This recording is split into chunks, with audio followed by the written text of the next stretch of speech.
Ibu, bapak, saudari, saudara, rekan-rekan muda, dan nadari sekalian dimanapun kalian berada, bertemu kembali dengan saya Romo Tino SSCC di dalam catatan pesiarah.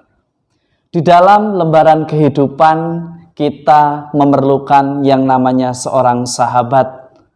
Dan di dalam kunjungan sebagai seorang sahabat, ia tidak menghakimi, ia tidak menuduh, dia tidak mengadili, tetapi menguatkan dan juga menerima serta menunjukkan kesalahan agar sahabat yang kita kunjungi bersukacita karena telah merasa diselamatkan. Sebelum kita mendengarkan permenungan dari catatan pesiarah, marilah kita membuat tanda kemenangan Kristus. Dalam nama Bapa dan Putera dan Roh Kudus. Amin. Allah Bapa yang kekal dan kuasa, Engkau telah mendorong Santa Perawan Maria yang sedang mengandung putra tunggalmu untuk mengunjungi Santa Elizabeth saudarinya. Semoga kami pun senantiasa mentaati dorongan Roh Kudus untuk senantiasa berbuat baik di dalam kejujuran dan keikhlasan di dalam mengisi lembaran kehidupan kami dalam persiarahan di dunia ini. Demi Kristus pengantara kami. Amin. Ibu, bapak, saudari, saudara, rekan-rekan muda, dan nadari sekalian yang terkasih, pada pesta Santa Perawan Maria mengunjungi Elizabeth saudarinya, kita bersama diajak untuk merefleksikan surat Rasul Paulus kepada jemaat di Roma. Ia mengajak kita semua untuk melakukan yang baik dan menjauhi yang jahat dengan cara saling mengasihi dengan tulus, saling memberi hormat, bersabar dan bertekun di dalam doa serta sehati dan sepikir di dalam hidup bersama. Seringkali kita membuat pandemi COVID-19 menjadi alasan untuk kita tidak berbuat baik. Padahal di dalam doa kita saling mengasihi. Di dalam doa kita bisa saling memperhatikan. Di dalam doa kita bisa peduli dengan sesama kita. Rasul Paulus mengajak kita, jika kita sebagai orang beriman dan mengasihi apa yang kita imani, kita pasti menunjukkan kasih itu di dalam perbuatan sehari-hari kita, di dalam hidup kita, di dalam persiaran di dunia ini. Memang ini adalah perkara yang tidak gampang, tetapi sebetulnya ini adalah cara sederhana yang bisa kita perbuat untuk orang-orang yang kita cintai di tengah pandemi COVID-19. Paulus mengajak kita untuk peduli, untuk mengasihi, dan mendoakan siapa saja yang memerlukan doa-doa kita. Ibu, bapak, saudari-saudara, rekan-rekan muda, dan nadari sekalian yang terkasih, di dalam Injil Lukas pada hari ini kita mendengarkan bahwa Maria mengunjungi Elizabeth saudarinya. Sebagai seorang sahabat yang mengunjungi saudaranya, ia datang bukan untuk mengadili, ia datang bukan juga untuk menghukum, ia datang bukan untuk mencaci maki, tetapi dia menunjukkan di mana, sejauh mana cara kita hidup, cara kita melayani, cara kita berbagi kasih Tuhan. Seorang sahabat yang benar, dia tidak menghakimi tetapi menunjukkan kesalahannya.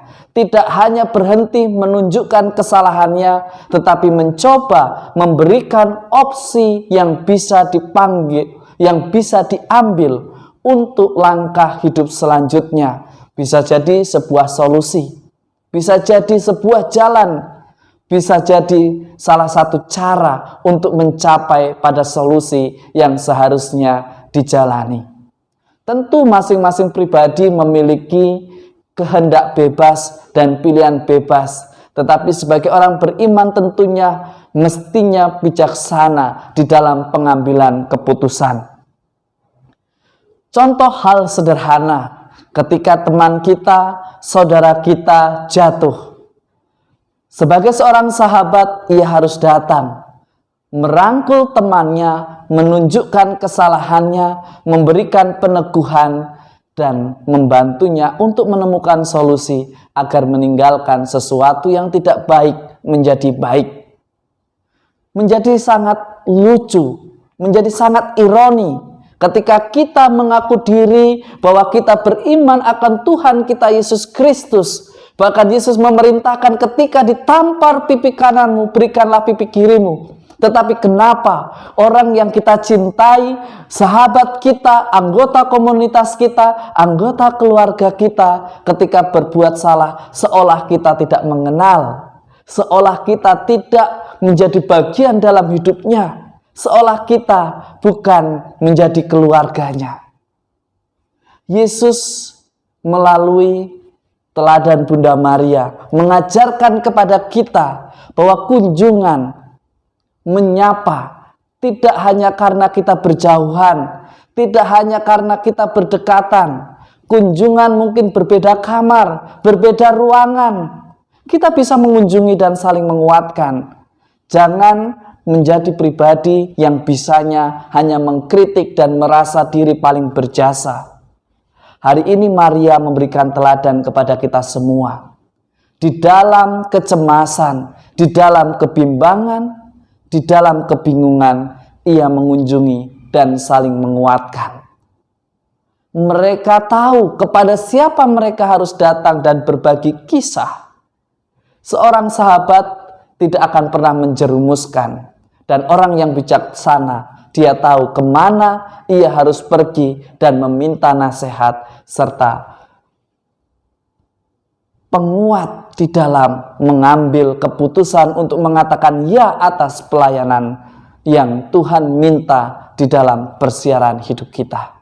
Semoga kita yang mengaku diri mengasihi iman kita tidak hanya pandai berkata berdoa Bapa kami, tetapi ketika saudara kita sendiri yang salah, kita enggan menghidupi dan melaksanakan dari isi doa Bapa kami itu. Mari kita jadikan hidup kita berkat dengan hidup seturut kehendak Allah. Tuhan memberkati kita semua dalam nama Bapa dan Putera dan Roh Kudus. Amin. Ibu bapak, saudari-saudara, rekan-rekan muda dan adik sekalian yang terkasih, seringkali kita berkunjung hanya ingin menunjukkan bahwa kita peduli, tetapi seringkali di belakang kita menggerutu, bahkan membicarakan kejelekan anggota keluarga, anggota komunitas, dan anggota yang ada di dalam organisasi atau perusahaan kita. Belajarlah dari Bunda Maria. Di dalam kebimbangan, di dalam kebingungan, dan di dalam luka yang mendalam, ia datang kepada orang yang tepat untuk berbagi cerita, agar semuanya merasakan sukacita sebagaimana yang dialami oleh bayi yang ada di kandungan Elizabeth, bersukacita karena Bunda Tuhan menyapa. Beranikah kita menjadi saluran kasih Allah yang menyapa umatnya? Selamat beraktivitas, Tuhan memberkati. Amin.